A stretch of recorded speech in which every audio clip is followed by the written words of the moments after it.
I am 247 years old. Hold on. I have It killed hurts so 63 much. men in I battle. know. Stay with I me. have ruled 10,000 souls through plague, famine, and war. I have negotiated treaties with creatures older than mountains and survived betrayals that would have broken lesser kings. And I cannot get my 6-year-old daughter to eat breakfast. The morning light filtered through the stained glass windows of Shadowmere Castle, painting the stone floor in shades of crimson and gold. The air smelled of cold porridge and wood smoke from the dying fire. December 14th, 1885. The date burned in my mind like a brand. 6 months remained. 6 months to find a solution or everything I had built would crumble.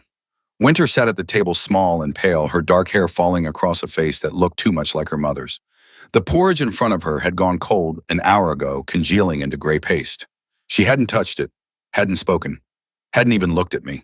Her small hands lay motionless in her lap, fingers ice white in the morning chill. 4 years of silence. 4 years since Evangeline died. 4 years of watching my youngest daughter retreat further into a world I couldn't reach. I knelt beside her chair, careful to keep my movements slow, gentle. Winter startled easily these days like a deer scenting wolves on the wind. Her eyes, when she finally raised them to mine, were the pale gray of winter dawn. Vampire eyes.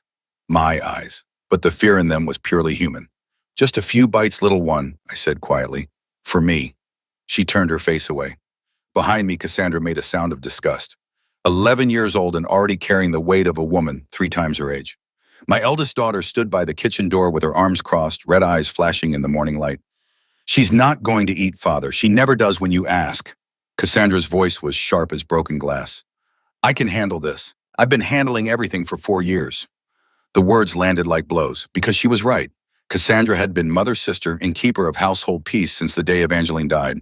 She had taken on responsibilities that no child should bear, and she had done it without complaint, without asking for help, without showing weakness. Until she started showing nothing at all. Felix, my 8-year-old son, looked up from his book with worried eyes. He was the peacekeeper, the gentle soul who tried to smooth every rough edge, fix every broken thing. Books floated in the air around him, a telltale sign of his agitation. When Felix got emotional, objects tended to drift. "Maybe Winter would eat if we made blood pudding instead," he offered hopefully. "Remember how Mama used to make it with cinnamon? I found the recipe in her cookbook. I could try." "Stop talking about her." Cassandra's voice cracked like a whip. "Just stop." The silence that followed was thick enough to choke on. I closed my eyes, breathed, tried to remember the last time this house had felt like a home instead of a mausoleum. The children were fracturing. Cassandra was angry. Felix was desperately cheerful. Winter was disappearing into silence. And I was failing them. A king who could not protect his own family had no business sitting on a throne. The thought must have shown on my face because Felix's books dropped to the floor with a clatter. Winter flinched. Cassandra's expression softened for just a moment before hardening again. "Father," she said quietly, "the council meeting, you'll be late." Of course, the council. I rose to my full height, every inch the vampire king they expected me to be. Cold, controlled, untouchable. I adjusted my coat, checked my reflection in the darkened window. The face that looked back was pale and angular, dark hair touched with premature silver at the temples. 247 years, and I had aged more in the last 4 than in the previous 2 centuries combined. Grief did that to a man, even an immortal one. "Minerva will be here within the hour," I told Cassandra. "She'll stay with you until I return. We don't need a keeper." My daughter's chin lifted in defiance. "I'm perfectly capable." "I know you are." The gentleness in my voice surprised us both. "But I need you to be 11 years old today. Just for today. Can you do that for me?" Something flickered in her eyes. Something young and lost and desperately wanting to believe me. But she was my daughter, stubborn as winter frost and twice as cold. She looked away instead of answering. I left before she could see the defeat on my face. The council chambers sat in the heart of Shadowmere's government quarter, a massive stone building that had stood for 300 years. Inside, 12 vampire elders waited in judgment. 12 ancient creatures who had forgotten what it meant to feel human warmth, human love, human grief. They sat in a semicircle on elevated seats looking down on me like gods from Mount Olympus. Elder Mordecai presided at the center, his white hair falling past his shoulders, his eyes black as pitch. 290 years old, and he had spent every one of them accumulating power. To his left sat Obsidian Voss, my uncle, my rival, my greatest threat. Obsidian looked younger than his 250 years, with silver hair that caught the torchlight, and eyes the color of fresh blood. He wore elegance like armor, every gesture calculated, every word precise. Where I had inherited my father's brutal directness, Obsidian had perfected the art of the knife in the dark. He smiled when I entered. It didn't reach his eyes. "Nephew," he said warmly, as though we were meeting for tea instead of my potential execution. "So good of you to join us. I was beginning to worry you'd forgotten." I took my place in the center of the chamber and met Mordecai's gaze without flinching. 4 years, Theron. The elder's voice echoed off the stone walls. 4 years widowed. The covenant requires balance. An immortal king must have a mortal queen. You know this. Your father knew this. Every king before you has known this. I am aware of the law. My voice was steady, cold, showing nothing of the desperation clawing at my chest. Then you understand that time has run out. Mordecai leaned forward, his ancient face carved from cruelty and stone. You have until the summer solstice. 6 months. Marry a mortal woman of unblemished character, or abdicate the throne. 6 months. The same deadline I had been counting down for weeks. The same noose tightening around my neck. "And if I abdicate?" I asked, though I already knew the answer. Obsidian spoke up, his voice smooth as poisoned honey. "Then the crown passes to the next rightful heir." He spread his hands in mock humility. "A burden I would bear reluctantly, of course. But our people needs strong leadership, stable leadership, not a king who hides in his castle drowning in memories of a dead wife." The insult was calculated, precise, designed to make me react. I gave him nothing. My father, Obsidian continued, addressing the council now, was supposed to inherit this throne. He was firstborn. He was trained from childhood for kingship. But Theron's father murdered him over a mortal woman, a human he couldn't have otherwise. The crown should have been mine by blood, by right, by justice. "Ancient history," I said flatly, "crimes committed a century before I was born are not my sins to answer for." "No," Obsidian agreed softly, "but the consequences are yours to bear nonetheless. Your father stole the crown through murder. You hold it through weakness. I will reclaim it through law." Mordecai raised a hand for silence. "Enough, the past is past. What matters is the covenant. Theron, you have 6 months to wed a mortal queen, or the crown passes to Obsidian by default. There will be no extensions, no exceptions. The law is absolute." I bowed my head, showing respect I didn't feel. "Understood, Elder." "Good." Mordecai's smile was thin and cruel. "I do hope you find someone suitable. It would be a shame to see House Nightshade fall after so many centuries." The dismissal was clear. I left the chamber with Obsidian's laughter following me like smoke. The truth was simple and damning. I had already found someone. 3 months ago, in a moment of desperation, I had written to a mail-order bride agency in Philadelphia. The letter had been clinical, precise, listing exactly what I needed. A woman of intelligence and character. Someone practical rather than romantic. A widow preferably, who understood grief and wouldn't expect love from a marriage of convenience. I had received 12 responses. I had chosen one. Rosalind Hartwell, 29 years old, widowed, former accountant. The letter she sent was neat and careful, the handwriting small and precise. She didn't promise to love me or care for my children. She didn't paint fantasies of domestic bliss. She simply stated her qualifications and asked for honest terms. Something about her directness appealed to me. Or perhaps I was simply desperate enough to grasp at any lifeline offered. The stagecoach was supposed to arrive at 3 o'clock in the afternoon. I had planned to meet her in town to explain the situation before bringing her to the castle, to give her a choice, even if that choice was an illusion. But the coach was late. By 4 o'clock, I was pacing the castle walls, watching the northern road through the gathering dark. By 5, I had sent Felix to town to inquire. By 6, Minerva was wringing her hands in the doorway, her weathered face creased with worry. "Storm's coming in fast, Your Majesty," she said quietly. "If that coach got caught on Dutchman's Ridge—" She didn't finish the thought. She didn't have to.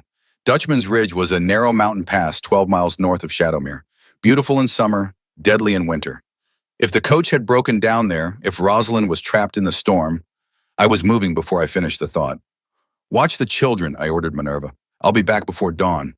"Your Majesty, you can't—" But I was already gone. The blizzard hit like a fist. Snow fell in sheets so thick I could barely see my horse's head. Wind howled through the mountain pass like a living thing, hungry and vicious. The temperature dropped 20 degrees in as many minutes. I pushed forward anyway. Vampires don't feel cold the way mortals do. Our bodies don't register temperature as pleasure or pain, merely as information. But even I could tell this storm was murderous. A human caught in this weather wouldn't last an hour. The scent hit me 2 miles into the pass. Blood. Fresh blood, still warm, cutting through the snow and wind like a beacon. My body reacted instinctively, fangs descending, eyes bleeding to red. 2 centuries of control, and still the hunger could catch me off guard. But underneath the blood was something else, something that made my skin crawl with wrongness. Other vampires. I urged my horse forward, following the scent of blood and death through the white. The remains of the stagecoach appeared like a ghost through the snow, overturned, broken. The driver's body lay twisted in the road throat, torn open eyes staring sightless at the sky. Encircling the wreckage like wolves were 3 rogue vampires. They looked up as I approached, eyes glowing red and the dark mouths stained with fresh blood. Young ones, feral, the kind who gave our species a reputation for mindless savagery. Mine, the largest one, hissed, gesturing to something behind the coach. Found her first. I dismounted slowly, deliberately. Let them see the crown seal on my coat, the authority in every movement. This is Shadowmere territory. I am Theron Nightshade, your king. Stand down. They exchanged glances, hungry, calculating, deciding whether 3 against 1 was good enough odds. It wasn't. I moved faster than mortal eyes could track, faster than even young vampires expected. The first one I grabbed by the throat, lifting him off his feet, letting him see his death in my eyes, before I snapped his neck and dropped him in the snow. The second lunged at me. I caught her mid-leap, broke her back across my knee, threw her aside like kindling. The third ran. Smart. I let him go. I had more important concerns. Behind the overturned coach, half buried in snow, lay a woman. She was small, maybe 5'4". Her dress was black wool, torn and bloodstained. Her dark auburn hair had come loose from its pins, freezing in the wind. She wasn't moving. I knelt beside her, checking for breath, for pulse, for any sign of life. Her skin was ice cold. Her lips were blue, but her heart was still beating, faint and thready, fighting against the cold. Bruises covered her throat, fingerprints clear as a signature. Someone had tried to strangle her. Recently. The marks were fresh, angry purple against pale skin. Her lower lip was split. Her left cheek showed the yellow-green fade of an older bruise. This woman had been hurt, badly, repeatedly, and she had survived anyway. I gathered her into my arms, wrapping my coat around her slight frame. She weighed almost nothing, like a bird, like something the wind could carry away. Hold on, I whispered, though she couldn't hear me. Just hold on. The ride back to Shadowmere was the longest 12 miles of my life. I carried her through the castle doors just before midnight. Minerva took one look at the woman in my arms and went pale. Sweet, merciful heaven, she breathed. What happened to her? Rogues attacked the coach. Driver's dead. She's hypothermic and injured. I moved toward the stairs. Prepare the blue room, hot water blankets, whatever she needs, and send for Father Cornelius. The priest, Minerva's eyes widened. Is she dying? I don't know, but if she is, I want last rites available. I took her to the warmest guest room in the castle, the one with southern exposure and a fireplace that could heat a small army. Minerva had already laid out blankets and started a fire that roared like summer. Between us, we stripped the wet clothes from Rosalind's frozen body, wrapped her in wool and fur, tucked her close to the flames. Her skin was so cold it burned to touch. I sat beside the bed and waited. Hours passed. The fire crackled. Snow fell past the windows in endless sheets. Minerva came and went, bringing hot stones to warm the bed tea that went cold, and untouched, worried glances that I pretended not to see. Father Cornelius arrived near dawn, his half-vampire nature allowing him to walk freely between our world and the mortal one. He examined Rosalind with practiced hands, checking her breathing, her pulse, the extent of her injuries. She'll live, he said finally. The hypothermia isn't severe enough to cause permanent damage. The bruising will heal. But Theron, he turned to me with troubled eyes. Someone hurt this woman. Badly, and not just once. These are the marks of sustained abuse. I looked at the fingerprints on her throat and felt something ancient and violent stir in my chest. The part of me that had killed 63 men in battle.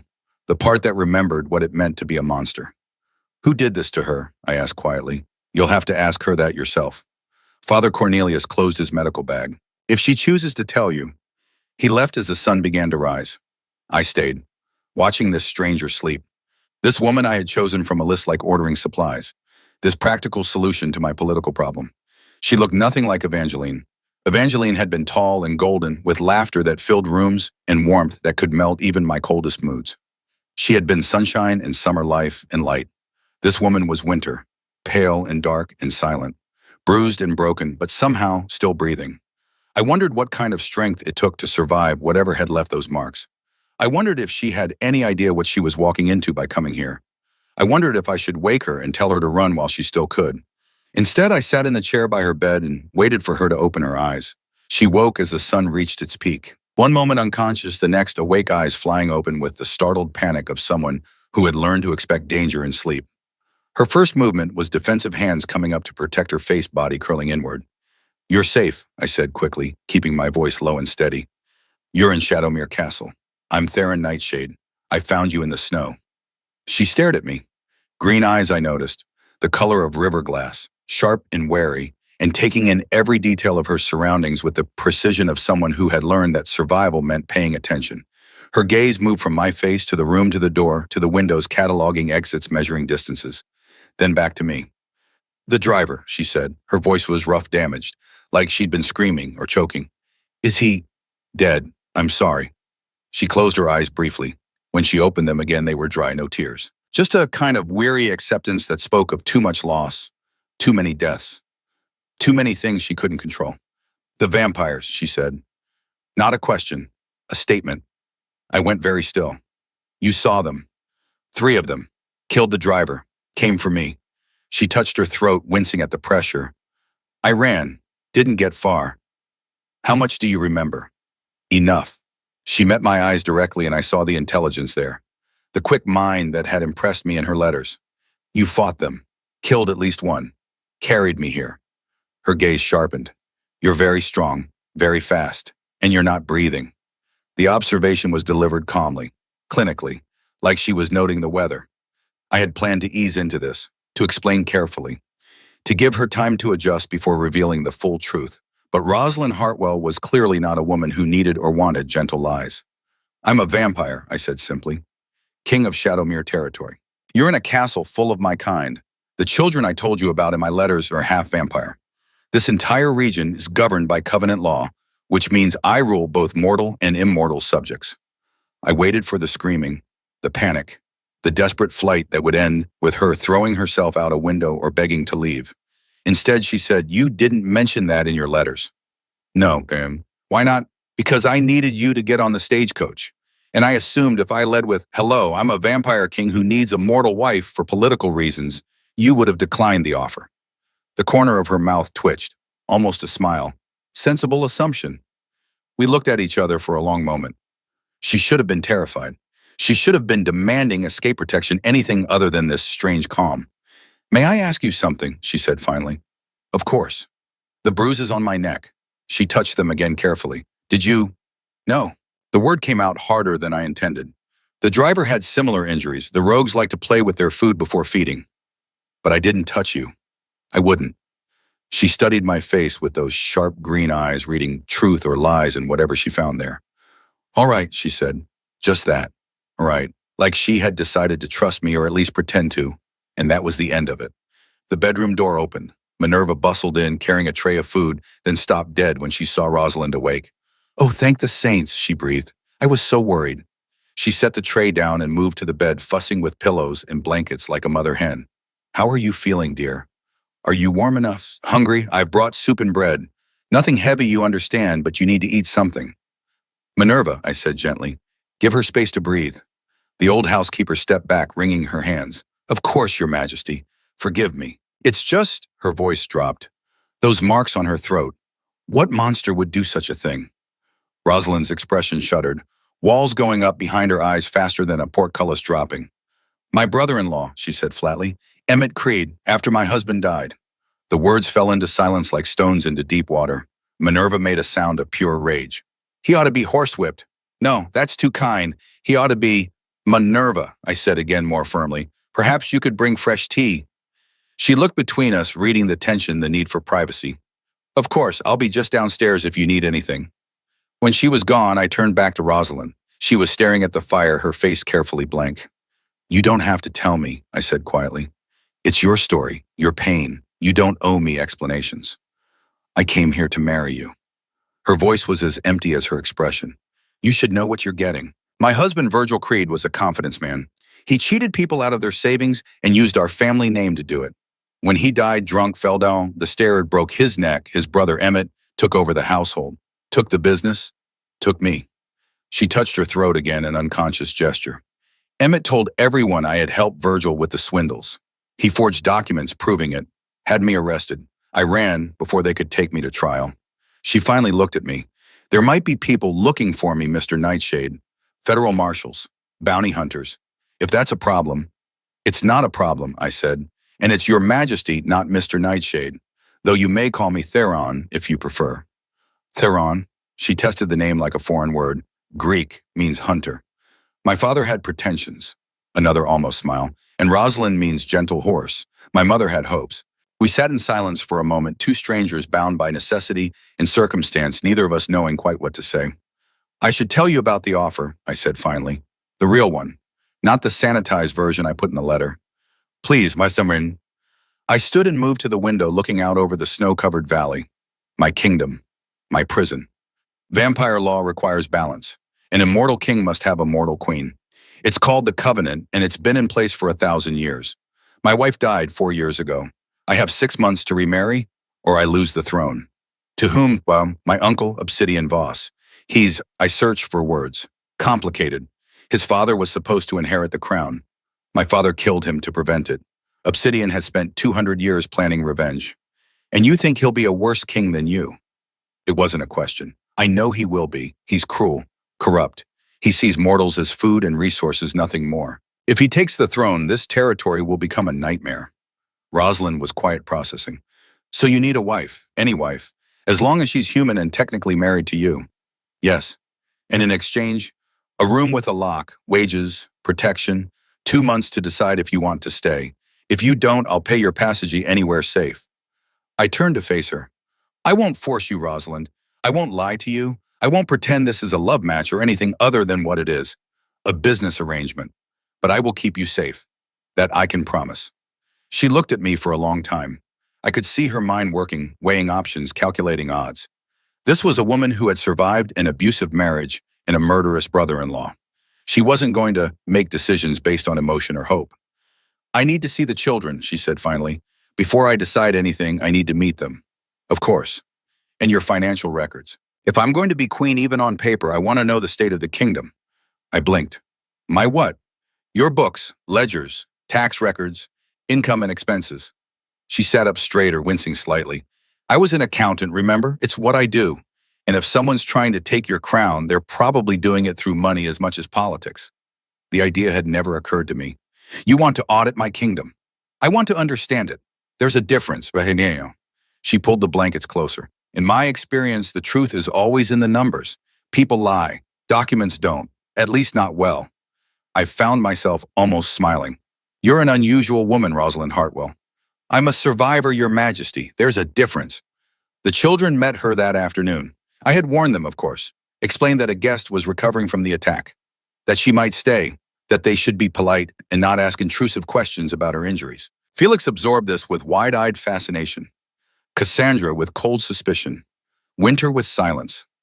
We gathered in the formal sitting room, the one with afternoon light and comfortable chairs. Rosalind wore one of Minerva's dresses, plain gray wool, that hung loose on her slight frame. The bruises on her throat were darkening to purple.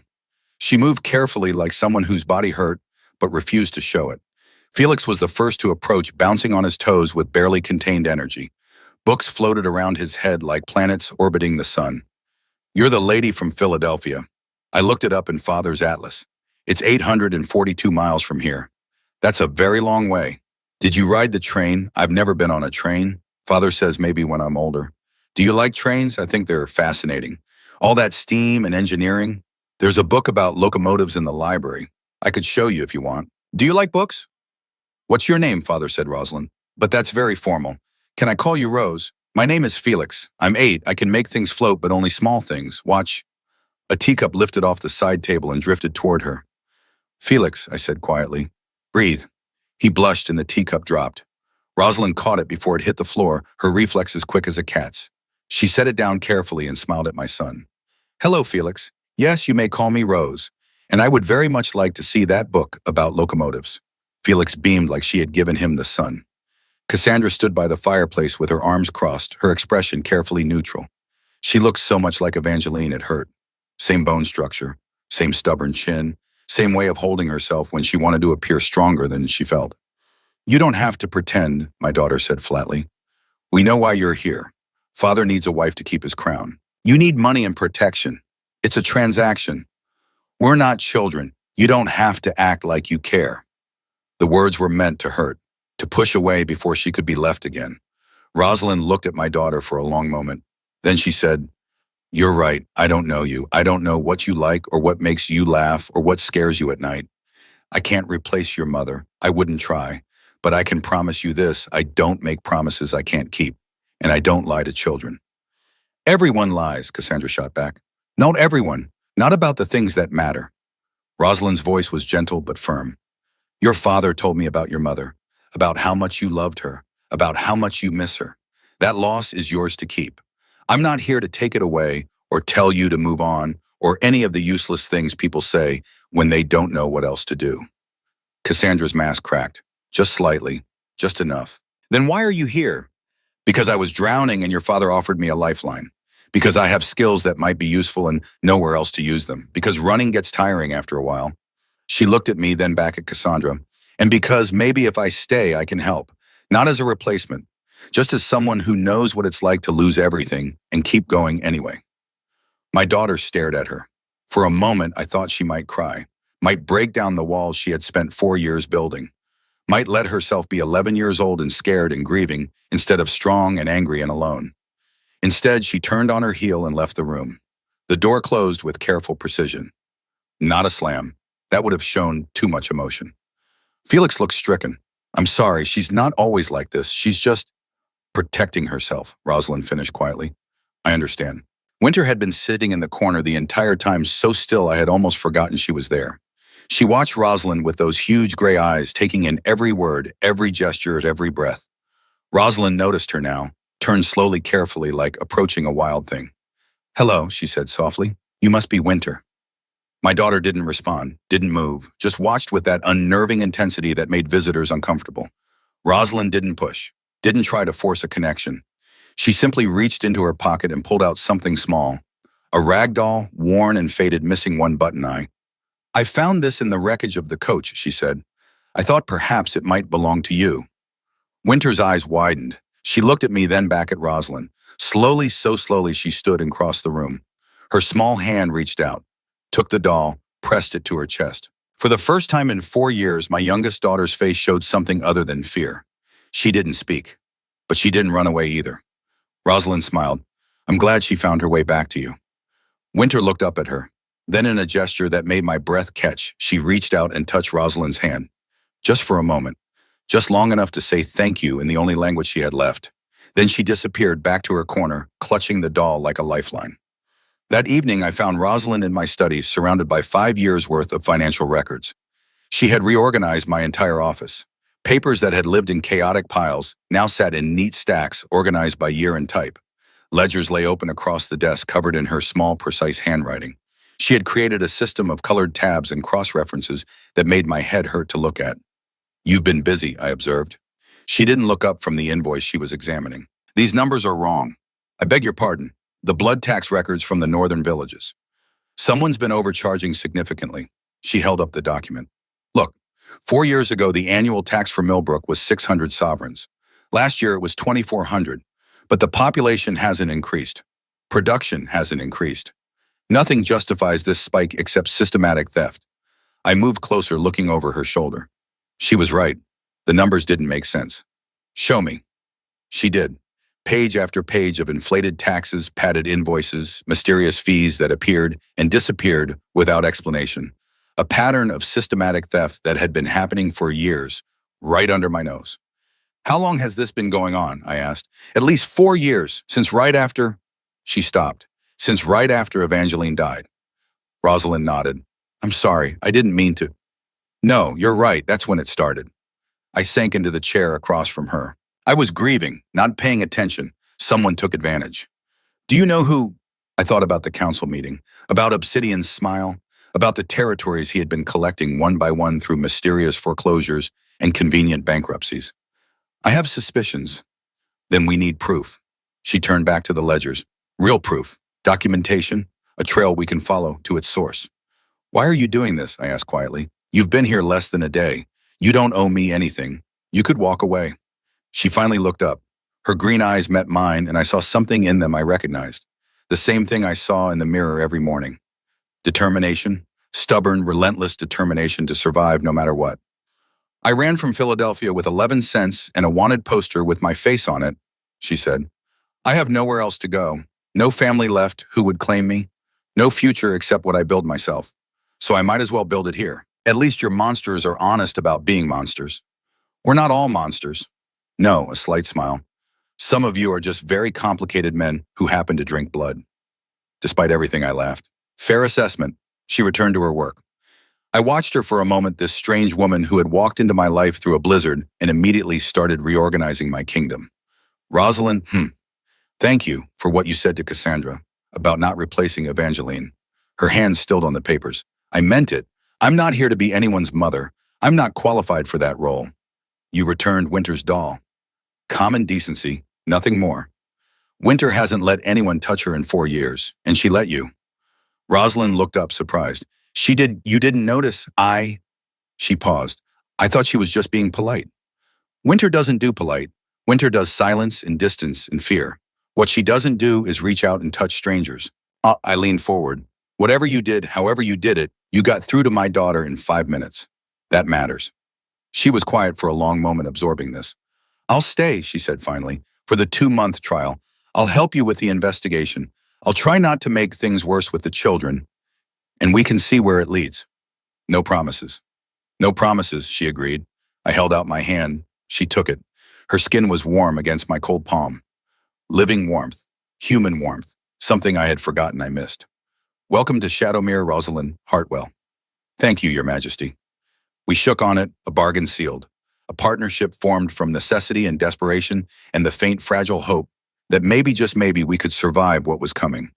In the corner of the study, hidden behind rows of old law books, a journal waited to be discovered. Evangeline's journal.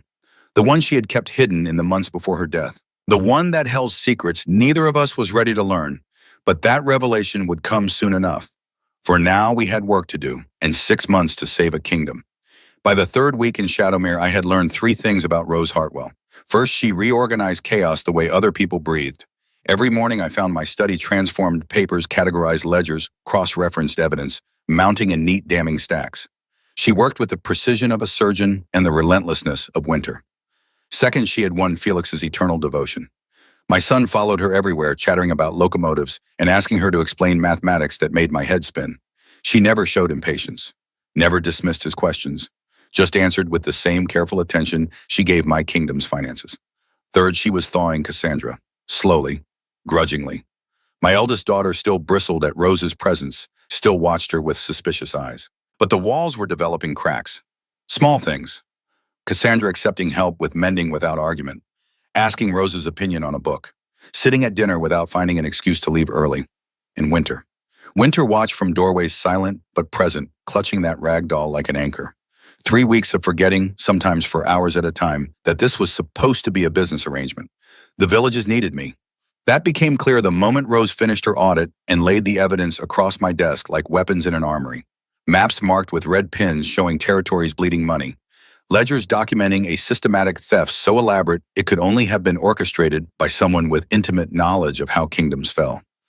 You need to see this yourself, she said one morning, her finger tracing a route through the northern settlements. Numbers on paper are one thing. Watching people starve is another. If you're going to fight Obsidian, you need to understand what he's done. Really understand it. She was right. I had been a king in name only for 4 years, hiding in my castle, drowning in memories, letting the world outside my grief continue without me. That ended today. We rode out at dawn, just the 2 of us. Rose sat her horse with surprising grace for a city woman, her dark cloak snapping in the winter wind. The bruises on her throat had faded to yellow shadows. She looked stronger now, less like something about to break, more like steel wrapped in silk. The first village was Millbrook, population 327, mostly human farmers who grew wheat and raised cattle to supply Shadowmere's markets. They had been loyal to House Nightshade for 6 generations. They should have been prosperous. Instead, I found decay, houses with roofs caving in, children too thin wearing clothes that had been patched and repatched until more thread than fabric remained, fields lying fallow because farmers couldn't afford seed. The village elder, a man named Thomas Brennan, who I remembered as robust and laughing now, looked like a scarecrow dressed in human skin. Your Majesty. He bowed and the gesture looked painful. We weren't expecting. I should have come sooner. The words tasted like ash. Tell me what's happened here. Thomas exchanged glances with the other villagers who had gathered. Fear in their eyes, not of me, of speaking truth to power. Rose dismounted and moved to stand beside me. Small gesture. Powerful message. Whatever they said, she would hear it too. Witness it. Remember it. The taxes, sire. Thomas's voice was barely a whisper. They've been rising, each year worse than the last. We can barely feed our families. I looked at Rose. She nodded, understanding what I needed. How much are you paying now? She asked gently. 2,400 sovereigns last year, my lady. Collector Voss took our surplus grain when we couldn't pay in full. We barely had enough left for winter. Rose's mouth tightened into a thin line, the exact number she had found in the ledgers. Did Collector Voss give you receipts? She continued. Documentation of what was taken. He did, my lady. Thomas produced a crumpled paper from his coat. But when we tried to contest the amount with the council, they said the records matched, that we were complaining without cause. Rose took the receipt, read it. Her fingers tightened on the paper. This has been altered, she said quietly. See here, the ink color changes. Someone added a digit after the original was written. I took the paper from her. She was right.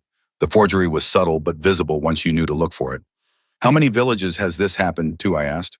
Thomas looked at his neighbors. All of them, sire. Every settlement in the northern territories. And when we can't pay, a collector boss takes what he wants. My uncle hadn't just been embezzling. He'd been systematically destroying the economic foundation of my kingdom, starving my people, breaking their spirits, all while I sat in my castle mourning a wife I couldn't save. This ends now, I said, my voice carried across the village square. I'm calling a council session. Collector Voss will answer for this. You have my word. Thomas's eyes filled with tears. Thank you, Your Majesty. We thought... He stopped, swallowed. We thought you didn't care anymore. After the Queen died. The words hit like a fist to the chest. Because he was right. I hadn't cared. Not about them, not about the kingdom. Not about anything except the hollow space where Evangeline used to be. Rose's hand found mine. Just for a moment. Just long enough to ground me before I drowned in shame. He cares now, she said firmly. And he's going to make this right. We visited 6 more villages that day. The story was the same everywhere. Inflated taxes, falsified records, families choosing between heating their homes and feeding their children. Old people dying because they couldn't afford medicine. Young people fleeing to cities where opportunities existed and vampire kings didn't bleed them dry. By the time we returned to Shadowmere, I was shaking with rage I hadn't felt in decades. Rose led me to the study without a word, poured 2 glasses of whiskey that I kept for mortal guests, handed me one. Drink, she ordered. I obeyed. The burn was nothing compared to the fury in my blood. You couldn't have known, she said quietly. You were grieving. People took advantage. That's on them, not you. I'm the king. The glass cracked in my hand. It's my job to know, to protect them. I failed. Yes.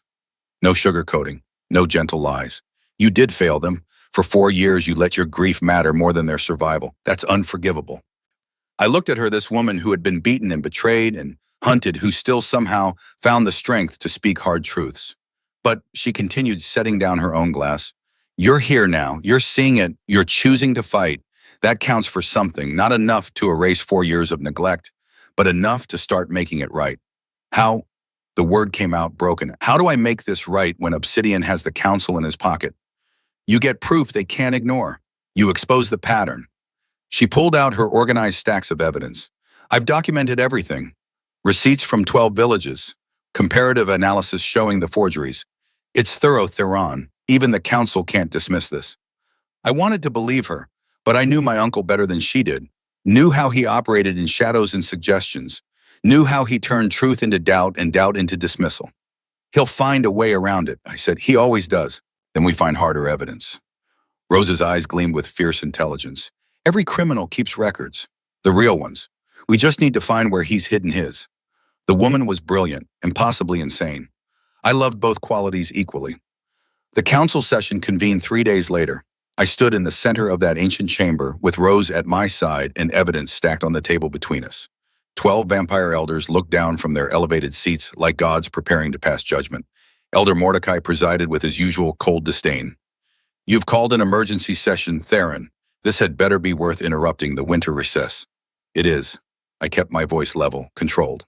I'm here to present evidence of systematic fraud by Collector Obsidian Voss. Silence. Then murmuring, eyes cutting to Obsidian, who sat in his usual place, looking mildly amused. Strong accusations, nephew, he said smoothly. I hope you have more than hurt feelings to support them. I have receipts, testimony, financial analysis. I nodded to Rose. My consort has prepared a full accounting. Rose stepped forward. If she was nervous standing before 12 ancient vampires who could kill her with a thought, she didn't show it. She laid out her evidence with the precision of a surgeon, making incisions, tax records from 12 villages, original receipts showing amounts paid, falsified documents showing amounts recorded, comparative analysis proving the discrepancies, witness statements from village elders. It was devastating. It should have been enough. Elder Mordecai examined the documents with growing interest. Other council members leaned forward, whispering among themselves. I allowed myself a moment of hope. Then Obsidian spoke. Impressive work, Miss Hartwell. His voice dripped with false admiration. You've clearly spent considerable time on this investigation. But I'm afraid there's a simpler explanation than conspiracy. He stood and moved to the evidence table with languid grace, picked up one of the receipts, held it to the light. These villages have been underreporting their production for years, hiding surplus to avoid taxation. I've merely been correcting their accounting errors. He smiled at the council. The amounts they actually owe would bankrupt most of them. That's a lie, I said flatly. Is it? Obsidian pulled out his own ledger, thick, leather-bound, official-looking. I have documentation here showing actual harvest yields versus reported yields. The discrepancy is substantial. He was good, better than good. He had anticipated this move and prepared a counter-narrative that turned the victims into criminals. Let me see that ledger, Rose demanded. Obsidian handed it to her with a courteous bow. Of course, I have nothing to hide. She examined it. Page after page of harvest records, production estimates, population counts, all supporting Obsidian's version of events, all meticulously documented, all completely fabricated. I could see the truth in the set of Rose's shoulders, the way her fingers tightened on the pages. She knew these numbers were false, but proving it would require access to historical records we didn't have. This is impressive fiction, she said quietly, but it's still fiction. Prove it. Obsidian's smile widened. I've shown my documentation. You've shown yours. The council must decide which set of records is more credible. Elder Mordecai leaned back in his seat. The council will need time to review both sets of evidence. We'll reconvene in 1 week to render judgment. 1 week. 7 days for Obsidian to cover his tracks, to intimidate witnesses, to shore up his lies with more lies. We were losing. Then the chamber doors opened. A figure stepped inside, wrapped in a traveling cloak dusted with snow. He threw back his hood, revealing a face I hadn't seen in months. Gray hair, hard eyes, the badge of a federal marshal pinned to his coat, and beside him, smiling like a wolf, stood Emmett Creed. Forgive the interruption, honored counsel. Emmett's voice was smooth as oil. But I bring information relevant to these proceedings. Every instinct I had screamed danger. Rose had gone very still beside me, the kind of stillness prey animals achieve when predators draw near. This is a closed session, Mordecai said irritably. State your business quickly or leave. My business concerns the character of Miss Rosalind Hartwell. Emmett pulled a document from his coat. I am her brother-in-law, and I hold a federal warrant for her arrest on charges of fraud and conspiracy. The air went out of the room. Rose didn't move, didn't breathe, just stared at the man who had strangled her and forged evidence against her and driven her across a continent to escape. How convenient, Obsidian murmured. An investigation into my conduct led by a wanted criminal. I wonder what else Miss Hartwell has been dishonest about. She's been dishonest about nothing. My voice cut through the whispers like a blade. Emmett Creed is a liar and an abuser. He strangled this woman, beat her, forged documents to frame her for his brother's crimes. Slander, Emmett said calmly. I have witnesses who will testify to her involvement in my brother Virgil's schemes. I have her signature on fraudulent contracts. Forgeries. Rose's voice was quiet but steady, just like everything else about you. You specialize in making lies look like truth. Prove it, Emmett challenged. I have federal documentation. You have accusations. The same trap, the same impossible demand for proof we couldn't produce. I looked at Rose, saw the fear behind her eyes, the calculation. The awful knowledge that she was cornered again, that running had only delayed the inevitable. I'll leave, she said quietly. Your Majesty, I'll go with them. You don't need to lose your throne because of me. No. The word came out harder than I intended, louder, echoing off stone walls and ancient ceilings. No, I repeated. I've lost too much already. I won't lose you. Rose's eyes widened. Theron, Rose Hartwell is under my protection. I turned to face the council. Let them see the king I used to be. Before grief, before weakness. She is my consort, my partner. Anyone who touches her answers to me. She's a criminal, Emmett said. She's under my protection. I bared fangs. Let them see the monster underneath the civilized veneer. And you're trespassing in my territory. That gives me every right to throw you out. Violently. The marshal shifted uncomfortably. He was mortal. Smart enough to know when he was outmatched. But Emmett was either braver or more foolish. You can't protect her forever. Watch me. I looked at Rose, saw something in her eyes I hadn't seen before. Not fear, not calculation, something warmer, fiercer. She stays. The investigation continues. And in 1 week, this council will decide the truth. Obsidian's smile never wavered, but something cold flickered behind his eyes. 1 week, then. He bowed mockingly. I look forward to proving my innocence. He left with Emmett in tow. The council dispersed. The marshal looked between us, clearly calculating whether arresting a vampire king's consort was worth the political nightmare it would create. He left without another word. Rose and I stood alone in the empty chamber. You didn't have to do that, she said quietly. Yes, I did. Theron Azra, no. I turned to face her. Listen to me, I've spent 4 years being afraid. Afraid of feeling, afraid of losing. But you know what I realized today? She shook her head. Not caring hurts worse. Watching those villages starve while I hid. Watching my children fracture. Watching you prepare to sacrifice yourself. I took her hands. They were warm and alive and real. I'm done being afraid. Whatever happens next, we face it together. Agreed. Rose looked at me for a long moment. Then she smiled, small and real and breaking through like sun after storm. Agreed. The blizzard came that night. Not weather. Worse. I was in the study with Rose going over evidence for the 100th time when Cassandra burst through the door. Father, my daughter's voice cracked. It's Winter. Something's wrong. I was moving before she finished speaking. Winter lay in her bed, small body convulsing with fever that had come on like a lightning strike. Her skin burned hot enough to blister. Her eyes rolled back, showing only whites. And from her mouth came sounds no 6-year-old should make. Growling, hissing, the wet snarl of a predator. How long? I demanded. 10 minutes. Cassandra was crying, but she was fine at dinner. Then she started screaming. We couldn't wake her. Father, what's happening? I knew. God help me, I knew. Transition crisis, I said. Her vampire half is trying to take over, forcing full transformation. But she's only 6. Rose appeared in the doorway, taking in the scene with quick eyes. That's too young. It would kill her. Yes. The word hung in the air like a death sentence. I had seen this once before. A half-vampire child attempting transition before puberty. The human body couldn't handle the change, couldn't survive the transformation. The child had died screaming while we watched helplessly. I would not watch my daughter die. There has to be something we can do. Rose moved to the bed, put her hand on Winter's burning forehead. Medicine, magic, something. There's one cure. Father Cornelius appeared in the doorway like he'd been summoned. Maybe he had. Half-vampires had instincts about these things. Null blood transfusion. The unique properties can stabilize a half-vampire in crisis, reset the transformation. Where do we find null blood? I asked desperately. Father Cornelius looked at Rose, then at me, then back at Rose. You already found her, he said quietly. The world tilted. What? Rose's voice was barely a whisper. Your null blood child, rare as diamonds, blood that can't be turned, can't be corrupted, can stabilize the unstable. He moved to check Winter's pulse. It's why the rogues couldn't turn you during the attack. You're immune. Rose stared at him. That's why Obsidian wants me dead. Most likely. There's a prophecy. Old. Says a null blood queen will end certain bloodlines' hold on power. Father Cornelius looked at me. She's the only chance, but the process is dangerous. Vampire feeding on null blood is agonizing for the donor, like liquid fire in the veins. Some don't survive it. I looked at my daughter, convulsing, dying, then at Rose, standing straight despite the fear in her eyes. No, I said, I can't ask that of you. I won't. You're not asking. Rose was already rolling up her sleeve. I'm offering. Rose. I walked 12 miles through a blizzard to get here. Her voice was steady, certain. I survived a husband who beat me and a brother-in-law who tried to kill me.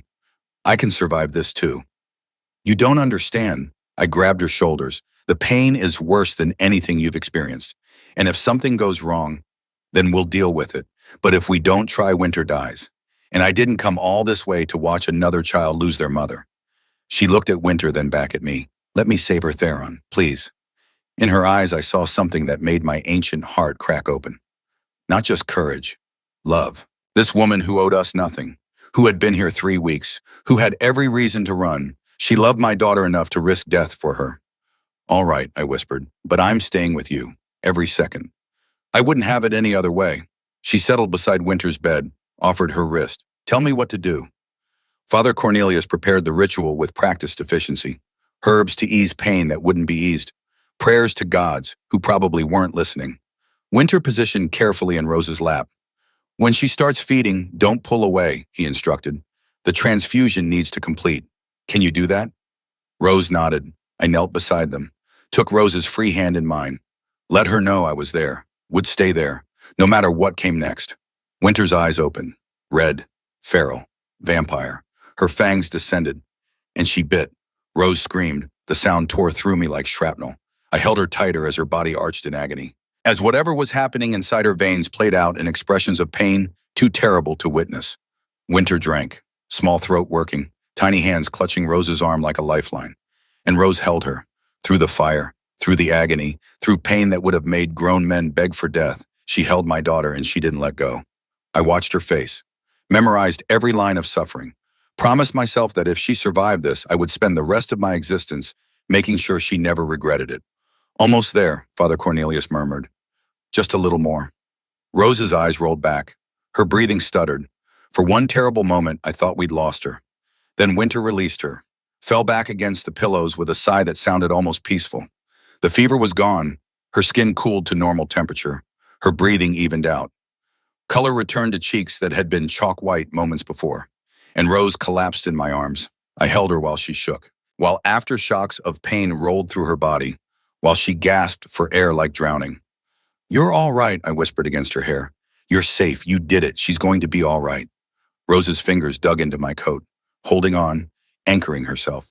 Is Winter alive, healing, because of you? Cassandra was crying. Felix was crying. Even Father Cornelius looked suspiciously bright-eyed. And Winter. Winter opened her eyes. Gray eyes, human eyes. She looked at Rose with something like wonder. You stayed, she whispered. First words in 4 years, spoken not to me, not to Cassandra, to the woman who had just bled herself half to death to save a child she barely knew. Mama left. Winter's voice was rusty from disuse, small and broken and devastating. She went away and didn't come back. But you stayed, even when it hurt. You stayed. Rose reached out with trembling fingers, touched Winter's cheek. I will always stay, she said. I promise. Winter grabbed her hand, held tight, and for the first time since Evangeline died, my youngest daughter cried. Real tears, healing tears, the kind that wash away old pain and make room for new hope. I gathered them both close, Rose and Winter. Then Cassandra and Felix joined until we were all tangled together in a heap of exhausted relief. My family, broken and strange and held together by a woman who had walked out of a blizzard and into our lives like an answer to a prayer I hadn't known I was praying. Father, Winter said, still holding Rose's hand, the bad dreams, the ones I've been having since Mama died. I saw them again tonight, while I was sick. You don't have to talk about them, I said gently, but I do. She looked at me with eyes older than 6 years. Because Mama told me to. In the dreams, she said I needed to tell you what I saw, before it's too late. What did you see, little one? The dark man, the one who hurt Mama. Winter's voice was steady, certain. The man with Uncle's eyes. My blood went cold. Obsidian. Winter nodded. I saw him, the night Mama died.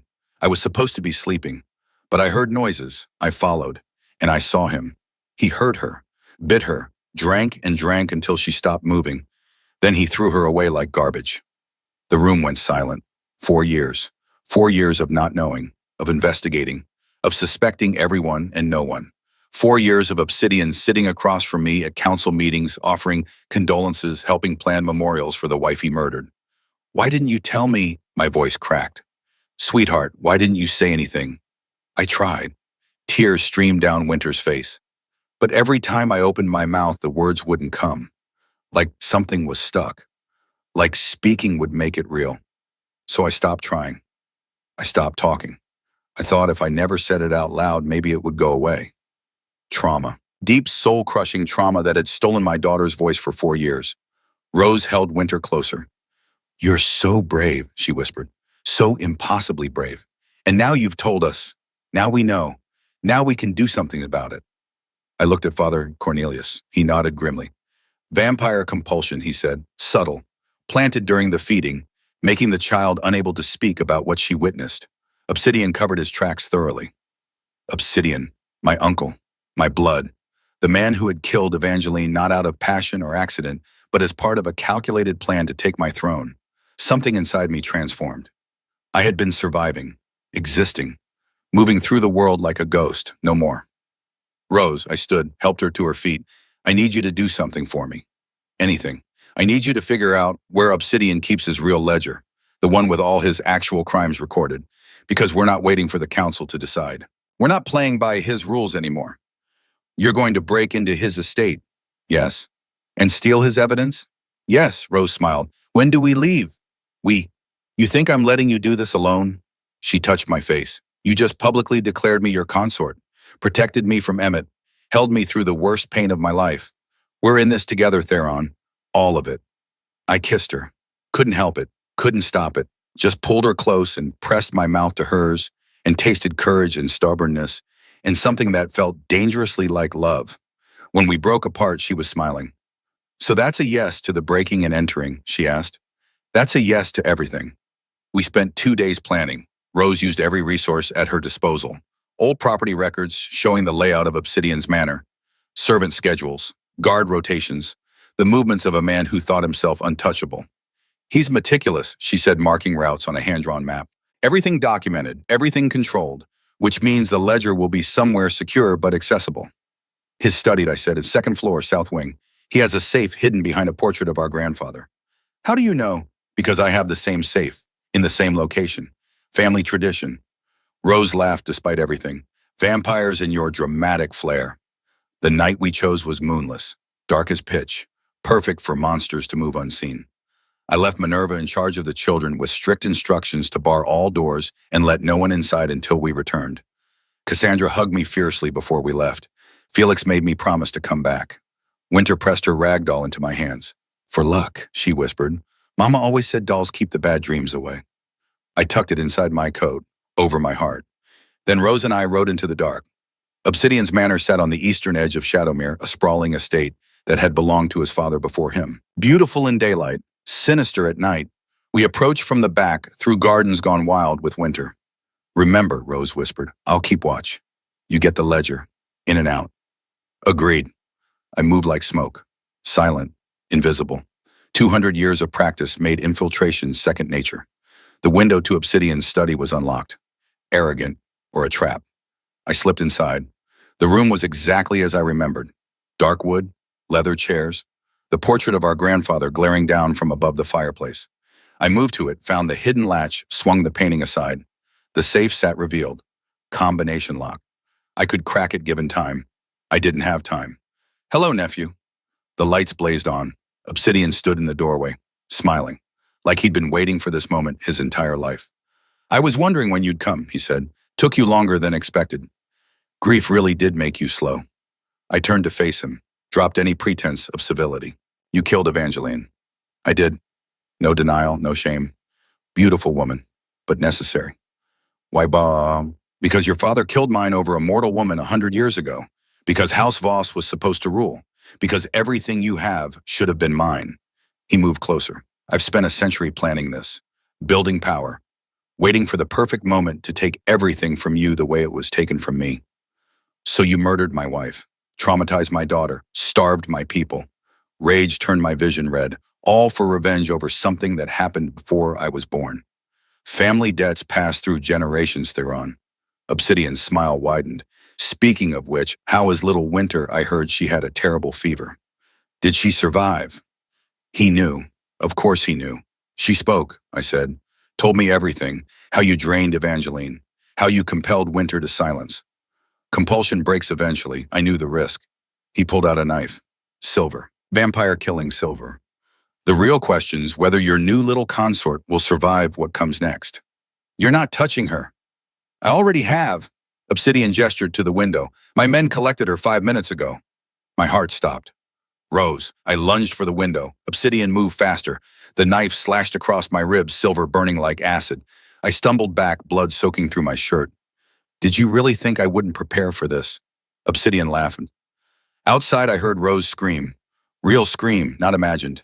Something primal took over. I hit Obsidian like a battering ram. We crashed through furniture, paintings, centuries of family history.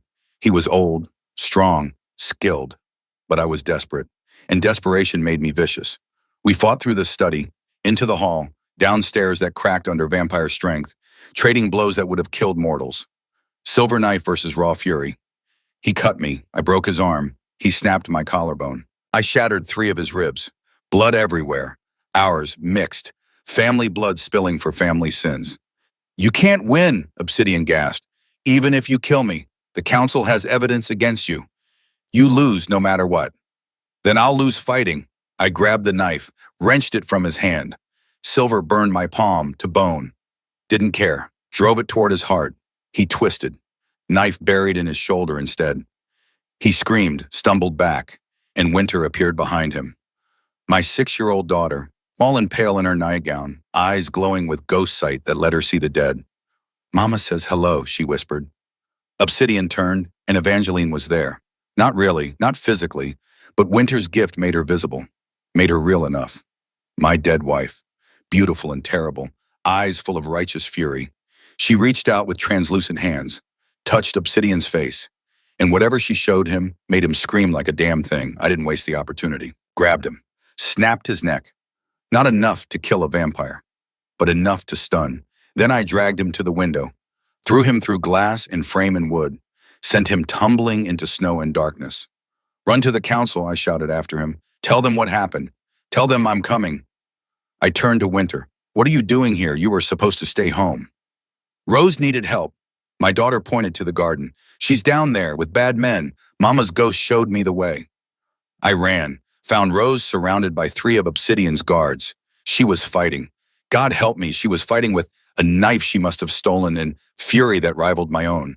But she was mortal, fragile, already bleeding from a dozen cuts. I hit the guards like an avalanche, ripped the first one's throat out, broke the second one's spine. The third tried to run. Winter's ghost sight summoned something that made him collapse screaming. Then it was just us. Me and Rose and Winter in a blood-soaked garden under starless sky. Rose collapsed into my arms. Theron, God, I thought, I know, I'm here, you're safe. Winter saved me. She showed up with ghosts and... Rose laughed hysterically. Your daughter is terrifying. She takes after her father. Winter held up something she'd grabbed during the chaos. A ledger, black leather, gold clasp, Obsidian's real records. Every crime, every theft, every murder, all documented in his meticulous handwriting. Mama's ghost told me where to find it, Winter said proudly, while you were fighting. I stared at my daughter, this child who had been silent for 4 years, who now commanded spirits and retrieved evidence and looked at carnage without flinching. You're incredible, I said. I know. She handed me the ledger. Now let's go show the council what Uncle really is. We rode back to Shadowmere through the dark, broken, bleeding, triumphant. And when dawn came, we would finish this. Dawn broke over Shadowmere like a blade. We rode through gates that had stood for 3 centuries past guards who stared at our blood-soaked clothes and battered bodies, with expressions caught between horror and awe. I held Rose in front of me on the saddle, her back against my chest, her breathing shallow but steady. Winter sat behind us, small arms wrapped around my waist, the stolen ledger clutched against her nightgown like a talisman. We looked like survivors of a war, which in a way we were. Minerva met us at the castle steps. One look at our faces and she was moving shouting orders to servants, calling for Father Cornelius, organizing chaos into action with the efficiency of a battlefield commander. Your Majesty, her voice cracked on the title. Sweet mercy, what happened? Obsidian. I dismounted carefully, lifting Rose down with hands that trembled from exhaustion more than injury. We have what we need. But the council meets in 3 hours. We need to be ready. 3 hours. Minerva looked at the sky. Full dawn now. Council sessions traditionally began at noon. That's not nearly enough time to... It has to be. Rose swayed on her feet. I caught her before she fell. We present the ledger today or Obsidian disappears. She was right. We had wounded him, humiliated him, stolen his most damning evidence. But Obsidian had survived 2.5 centuries through cunning and ruthlessness. Give him time to regroup, and he would find a way to turn even this disaster to his advantage. Father Cornelius arrived with medical supplies and the kind of calm that only came from decades of tending vampire violence. He examined our wounds with practiced efficiency, bandaged Rose's cuts, splinted my broken ribs, checked Winter for trauma beyond the physical. She's holding up remarkably well, he murmured, watching my daughter organize the ledger pages into categories on the kitchen table. Considering what she witnessed tonight, she's stronger than any of us. I touched Winter's hair as I passed. She looked up and smiled. Small gesture. Monumental meaning. She gets that from her mother. Both mothers, I suspect. I glanced at Rose. She was helping Cassandra sort evidence, explaining legal procedures with patience that belied her exhaustion. Felix sat nearby reading relevant sections of covenant law aloud. My family, fractured and strange and held together by a woman who had been with us barely a month, a woman I was falling in love with. The realization should have terrified me. Instead, it felt like waking up. We need to gather witnesses, Rose said, looking up from her work. Everyone Obsidian has heard. If we're going to do this, we do it right. We make the evidence so overwhelming the council has no choice but to act. That will take days we don't have. Then we work fast. She stood wincing as stitches pulled. Minerva, you know everyone in Shadowmere. Who can we trust? Who will stand with us? The old housekeeper considered. Martha Brennan, Lord Cassian, the Whitmore family, the Sterlings. Get them here. My voice carried command I hadn't used in years. Send riders. Use my seal. Tell them the king summons them for testimony. Tell them this ends today. Minerva nodded and disappeared to arrange messengers. Rose turned to me and Emmett. What about him? He'll be at the trial with his federal marshal, claiming jurisdiction over me. She touched her throat where bruises had finally faded. We need to neutralize that threat or everything falls apart. She was right. Again. The covenant required a queen of unblemished character. Emmett's warrant false though it was cast out on Rose's character. And doubt was all Obsidian needed to turn the council against us. There's one solution, I said quietly. Marriage. Rose met my eyes. Real marriage. If I'm your legal queen consort, federal warrants don't apply. Vampire law supersedes mortal law in Shadowmere territory. Yes, that's a permanent solution to a temporary problem. I moved closer, close enough to see exhaustion bruising the skin under her eyes, close enough to smell blood and smoke and the faint lavender she used in her hair. Temporary. Rose's breath caught. Theron, I'm not asking you to marry me because of Emmett. I'm asking because somewhere between finding you half frozen in the snow and watching you bleed yourself to save my daughter, I forgot this was supposed to be pretend. I took her hands. They were small and scarred and capable of terrible gentleness. I'm asking because I love you, Rosalind Hartwell, and I want you to be my queen. Not on paper, not for politics, for real. Silence. The kitchen around us faded to background noise. Children working, servants moving. The ordinary chaos of preparing for battle. All of it distant compared to the woman in front of me. Say something, I whispered. Rose laughed, soft and broken and beautiful. You propose at the strangest time. I'm 247 years old. I've had practice being strange. We've known each other a month. I've lived lifetimes in that month. I'm wanted for crimes I didn't commit. So am I if Obsidian has his way. I can't give you more children. The doctors said she stopped, swallowed.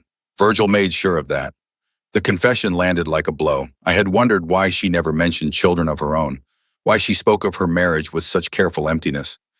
Now I knew Virgil Creed had damaged her in ways that went beyond bruises and broken bones.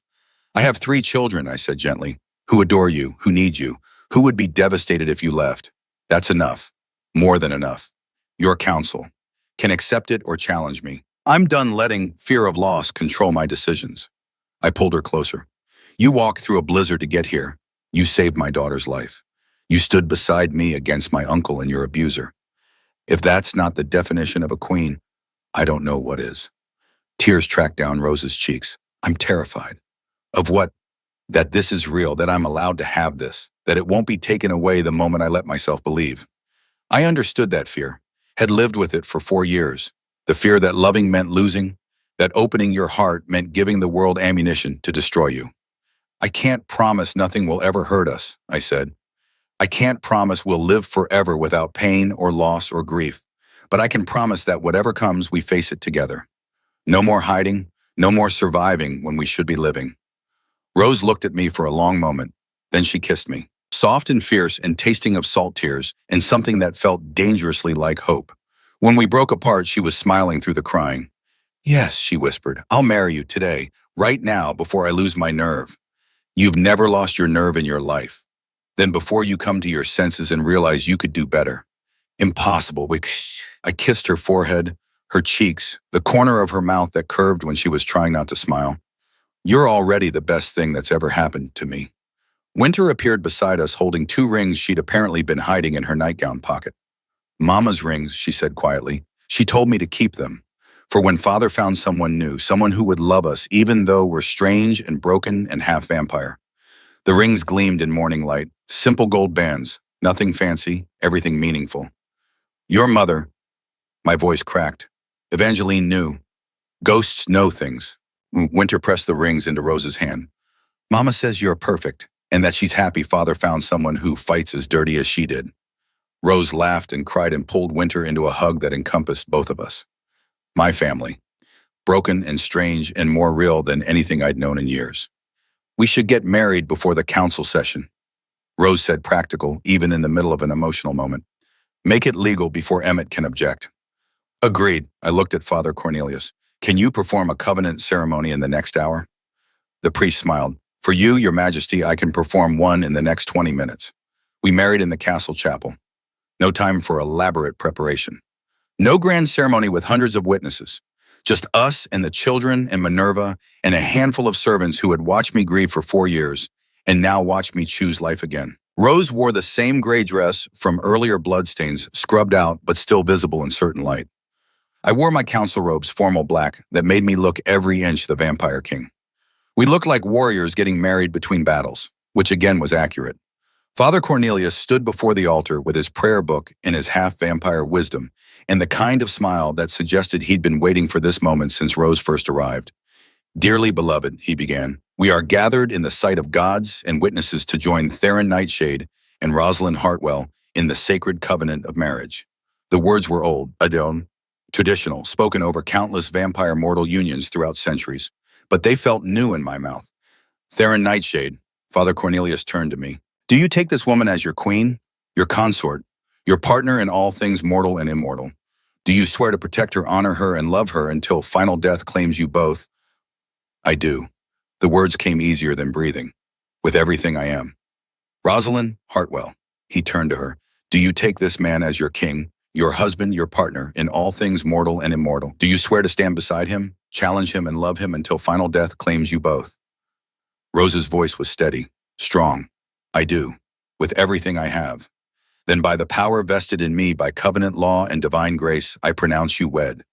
Father Cornelius pulled out a ceremonial dagger, silver, etched with runes older than Shadowmere itself.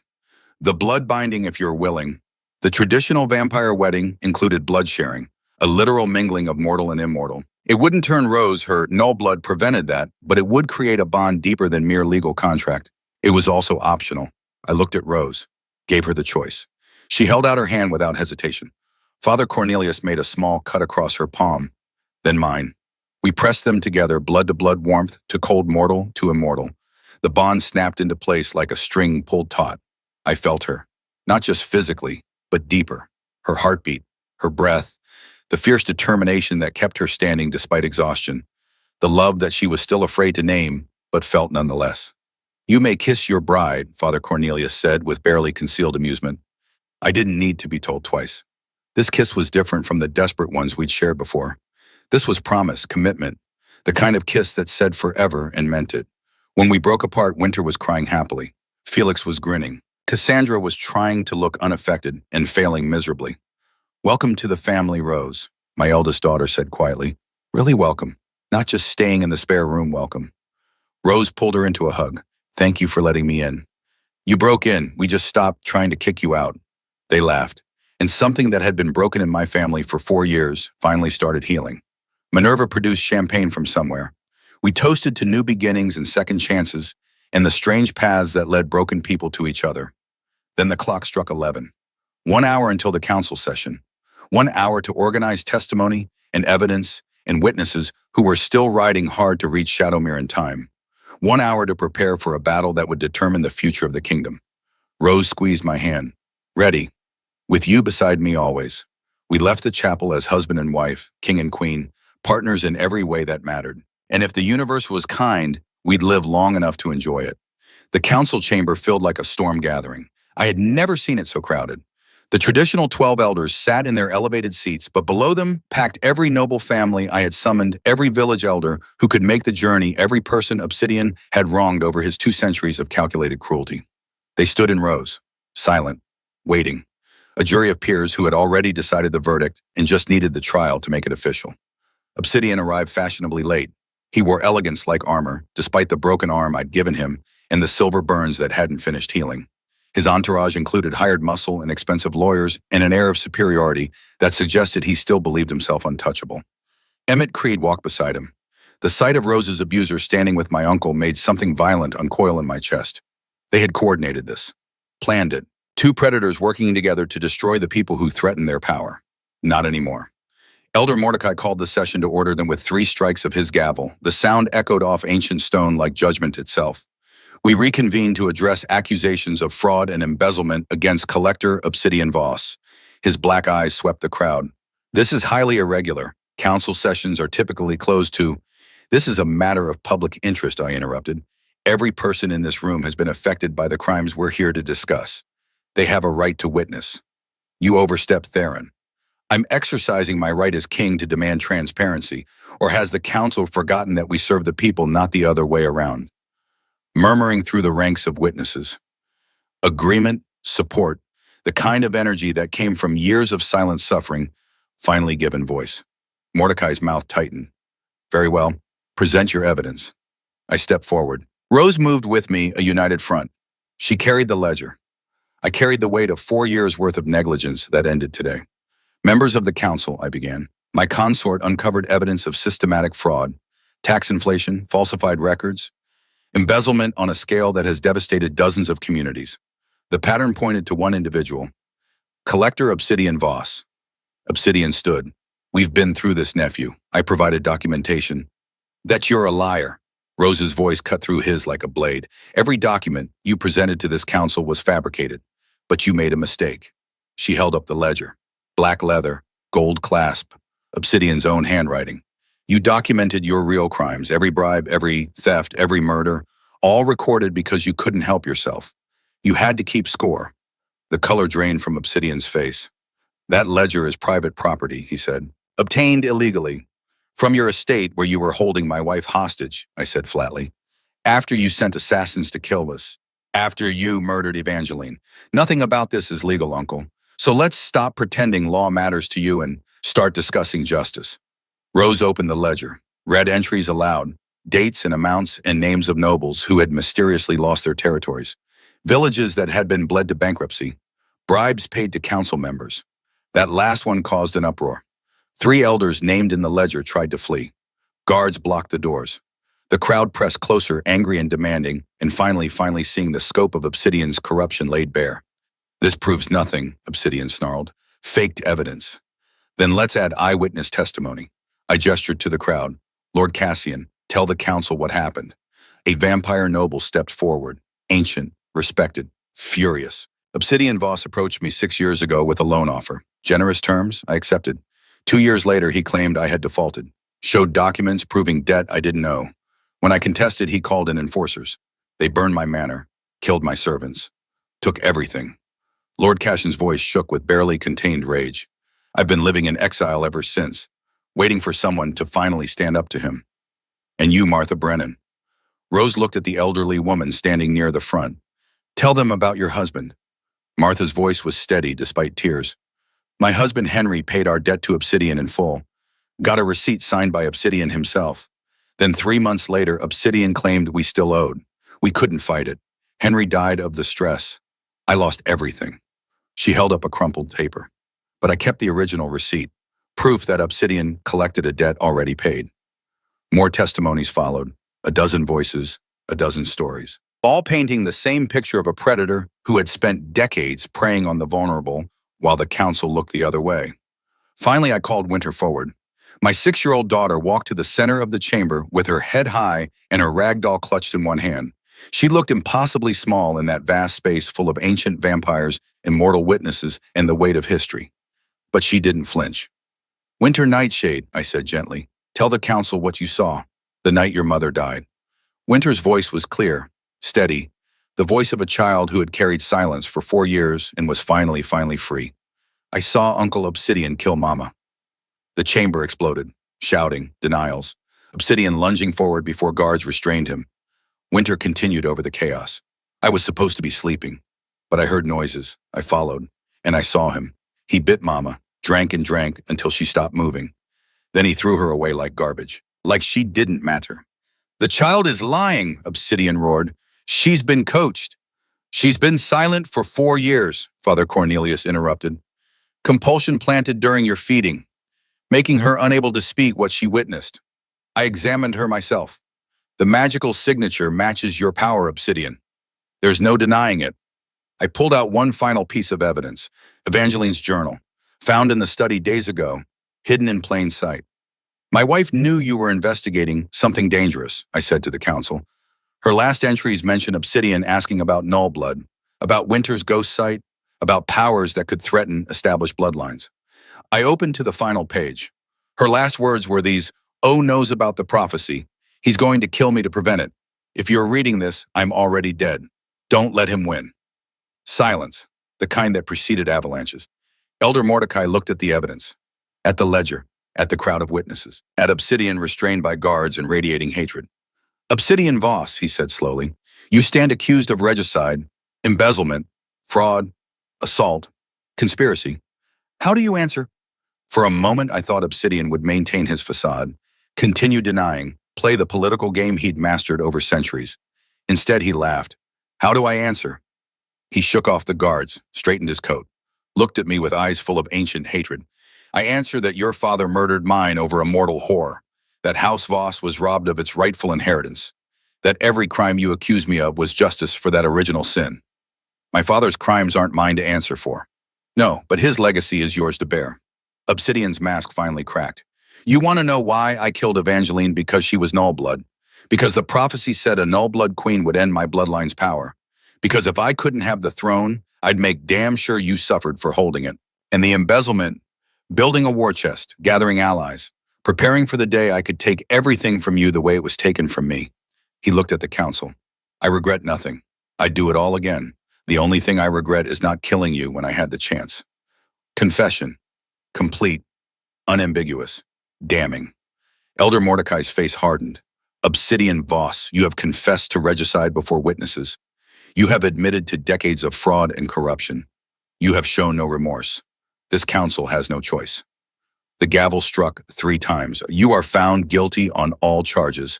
Sentence is death by sunlight, to be carried out at dawn tomorrow. Assets forfeit to the crown. Territories returned to rightful owners. May whatever gods you believe in have mercy on your soul. This council certainly won't. Guards moved in, silver chains, holy water, the implements used to restrain vampires who had lost all right to freedom. Obsidian didn't struggle, just smiled at me with something like satisfaction. You think you've won, he said quietly, but ruling is harder than deposing. You'll see, the crown will eat you alive, just like it ate your father. And when it does, I'll be waiting in whatever hell vampires go to. Laughing. They dragged him away. The crowd erupted in cheers, justice delayed for years finally delivered. Nobles reclaiming their honor. Villages seeing their oppressor bound for execution. I should have felt triumphant. Instead, I just felt tired. Rose's hand found mine, squeezed gently. One more thing, she said quietly. Right. Emmett. The man stood near the back of the chamber, federal marshal beside him, looking considerably less confident than when he'd arrived. Emmett Creech, I called. You came here with a warrant for my wife's arrest. That's right. He tried to project authority, failed miserably. Rosalind Hartwell is wanted for fraud in Philadelphia. I'm here to waste everyone's time. Rose stepped forward. Those charges are based on forged documents, fabricated by you to frame me for your brother's crimes. You can't prove that. Actually, I can. She produced papers from her pocket. I kept copies of the real contracts, the ones without my signature, the ones that prove Virgil worked alone. She turned to the council. I also have testimony from witnesses in Philadelphia who saw Emmett forging my name, who heard him bragging about framing me. Emmett's face went pale. Those are the truth. Rose's voice hardened. You beat me, strangled me, tried to destroy me because I was convenient scapegoat for your brother's failures. But I survived, and now you're going to answer for it. The federal marshal cleared his throat. If the evidence is falsified, I can't execute the warrant. Federal law has no jurisdiction here, I interrupted. Shadowmere territory operates under covenant law. And under covenant law, Rosalind Hartwell is my queen. Attempting to arrest her is an act of aggression against the crown. You can't. I can, I am. And if you set foot in my territory again, I will consider it an act of war. I looked at Emmett. As for you, you have 1 hour to leave Shadowmere. After that, anyone who sees you has my permission to treat you as hostile. You're threatening a mortal citizen. I'm promising justice to an abuser who thought he could hide behind paperwork. I let my fangs descend. Let him see the monster underneath the king. 1 hour, Emmett. I suggest you use it wisely. He ran. The marshal followed, muttering about diplomatic incidents and jurisdictional nightmares. Rose sagged against me. Is it over? Yes. Really over. Really. I kissed the top of her head. Obsidian faces execution. Your charges are dismissed. The kingdom's treasury will be restored. We won. She started laughing, then crying, then laughing again. We won, she repeated. We actually won. The crowd pressed close, congratulating, thanking, celebrating a victory that belonged to all of them. I held my wife and let them have their moment. We had earned it. That night, we prepared for the execution. Guards reinforced the courtyard post with silver chains. Father Cornelius blessed the space with prayers older than memory. The council gathered witnesses who would attest to justice served. Rose and I stood on the castle battlements as the sun set, watching preparations below. She leaned against me, exhausted but peaceful. You don't have to watch tomorrow, I said quietly. The execution, it will be difficult. I need to see it finished, need to know he can't come back. She looked up at me. We close this chapter together. Remember. I kissed her forehead, together. We returned to the castle as twilight deepened. Minerva had prepared a quiet dinner. The children were already asleep, exhausted from the day's events. Rose and I ate in comfortable silence, then retired to our chambers. Our chambers, not separate rooms, not a business arrangement. Husband and wife. The next morning came too quickly. Obsidian's execution began with the dawn. The ancient laws were clear. Regicide demanded death by sunlight. The cruelest end for a vampire. Slow burning that took hours. Agony measured in degrees of light. Rose insisted on attending. So we stood on the castle battlements as guards dragged Obsidian to the courtyard below. Silver chains held him to the post. Holy water had weakened him to the point where struggling was impossible. He looked small in that vast space, not like the monster who had terrorized a kingdom, just an old vampire who had let hatred consume him. Any last words? Elder Mordecai asked.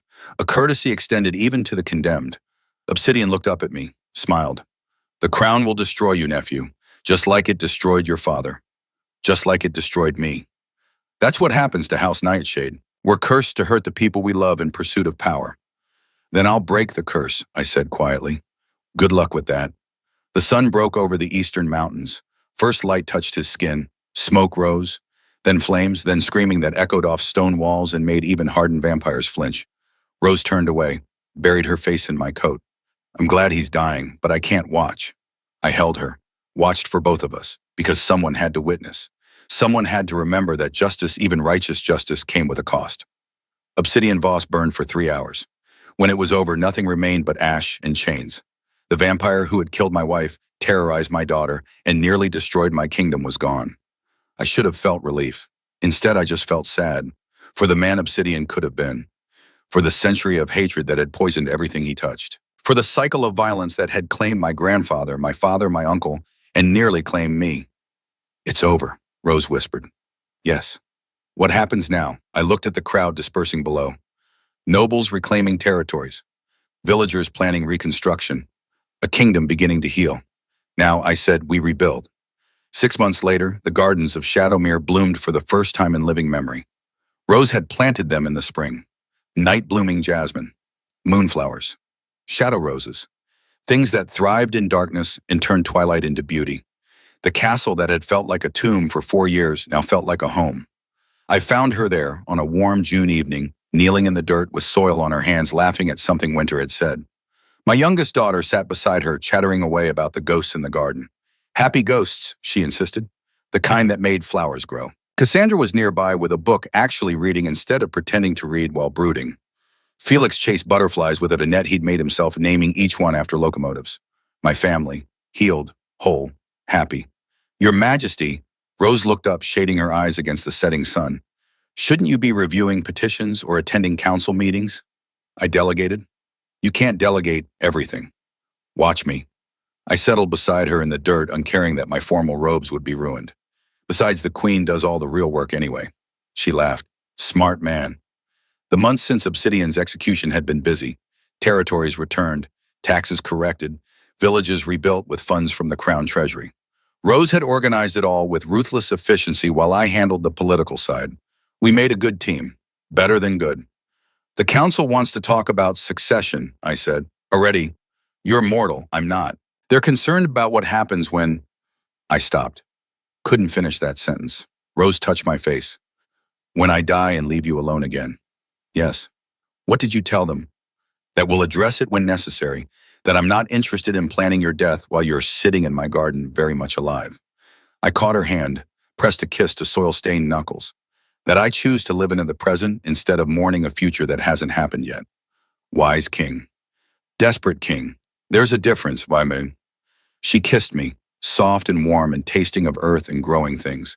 I love you, she said, in case I don't or not say it enough. You say it every day. I mean it more every day. Winter interrupted by presenting us with a flower crown she'd woven. For the Queen, Mama's ghost helped. Rose accepted it with appropriate gravity, let Winter place it on her head, looked ridiculous and beautiful and completely content. Tell your mama thank you, she said. She says you're welcome, and that she approves of how you've redecorated her study. I had given Rose Evangeline's old study months ago. She had transformed it into something entirely her own. Books on accounting mixed with books on governance, maps of the kingdom marked with economic development plans, a small portrait of her mother on the desk, two women who had never met connected by the spaces they'd occupied. I miss her sometimes, I admitted. Evangeline, is that wrong? To miss my dead wife while married to you? No. Rose leaned against my shoulder. Love doesn't stop just because people die. Grief doesn't disappear because you find happiness again. They coexist. That's what makes us human. Or mostly human in your case? Mostly human, I smiled. I like that. Cassandra approached, book tucked under her arm. Father, there's a messenger from the northern villages. They want to know if you're attending the Harvest Festival next month. Am I? You should. My daughter's expression softened. They rebuilt their granaries. Named the central one Evangeline Hall, in honor of Mother. I think she'd like that. My throat tightened. I think she would too. And they're naming the school Rose House. Cassandra looked at my wife. For the Queen who fought for them when no one else would. Rose's eyes filled. That's too much. It's not enough, Cassandra knelt beside us. You saved Winter. You saved Father. You saved all of us. A school is the least we can give you. Felix bounded over, breathless and excited. Can we go to the festival? Please, they're having contests, and the blacksmith said he'd show me how to forge horseshoes. Of course we're going. I looked at my family, gathered in a garden that shouldn't exist in vampire territory, laughing and planning and living. We'll go together. All of us. Winter climbed into Rose's lap. Will there be cake? Probably. Good. Mama's ghost likes cake. We sat there as the sun set and the moon rose and the night-blooming flowers opened their petals to darkness. The castle behind us glowed with warm light. Music drifted from the village below. Somewhere in the distance, someone was singing. Do you ever regret it? Rose asked quietly. Writing to that mail-order agency. Getting a bride through advertisement instead of romance. Every day. She stiffened. I regret, I continued, that I didn't write sooner, that you had to suffer years with Virgil before finding your way here, that you walked through a blizzard half dead to reach me. I regret all the pain it took to bring you to Shadowmere. But not the result. Never the result. I pulled her closer. You're the best thing that ever happened to me, Rosalind Nightshade, and I will spend every remaining century I have proving it. She rested her head on my shoulder. You might get bored. I'm mortal. Finite. You walked into a kingdom alone and unarmed and took down a 200-year conspiracy in 3 weeks. You bled yourself to save my daughter.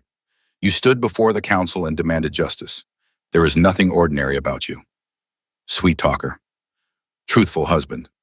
Winter yawned against Rose's chest. Felix had settled in the grass half asleep. Cassandra watched the moon rise with an expression of peace I hadn't seen in years.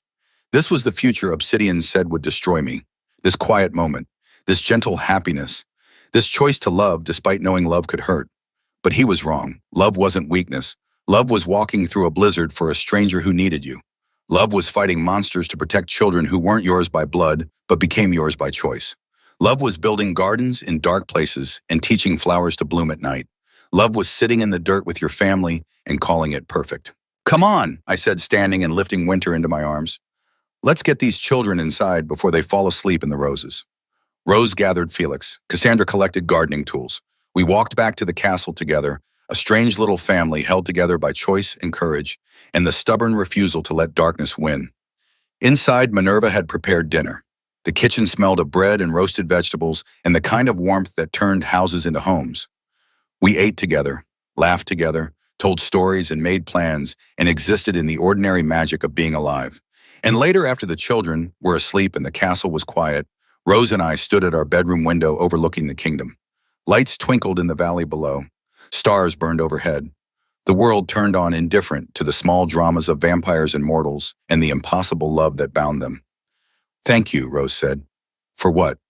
For finding me in the snow, for giving me a chance. For loving me even though I came here broken. You weren't broken. I turned her to face me. You were surviving. There's a difference, and the fact that you survived everything life threw at you and still had room in your heart for 3 damaged children and 1 very foolish vampire king, that's not broken. That's extraordinary. She smiled. We're both foolish then. Greeted, and probably doomed. Almost certainly. But happy, I kissed her, long and slow and full of promises I intended to keep. Deliriously happy. I had been 247 years old when Rose Hartwell walked into my life. I had killed 63 men in battle. I had ruled 10,000 souls through plague and famine and war. But I had never truly lived until the moment a bruised mail-order bride collapsed in the snow and taught me that the strongest thing you can do is keep going. Keep fighting. Keep loving. Keep choosing life even when death would be easier. This was the kingdom I had built. Not in blood or violence or ancient law, but in gardens and laughter and children sleeping safely in their beds. In a wife who challenged me and completed me and reminded me daily that strength came in many forms. In the radical act of choosing hope over despair. Light over darkness. Love over hate. The moon rose higher. The stars burned brighter. And in Shadowmere Castle, a family slept peacefully, safe, loved, home.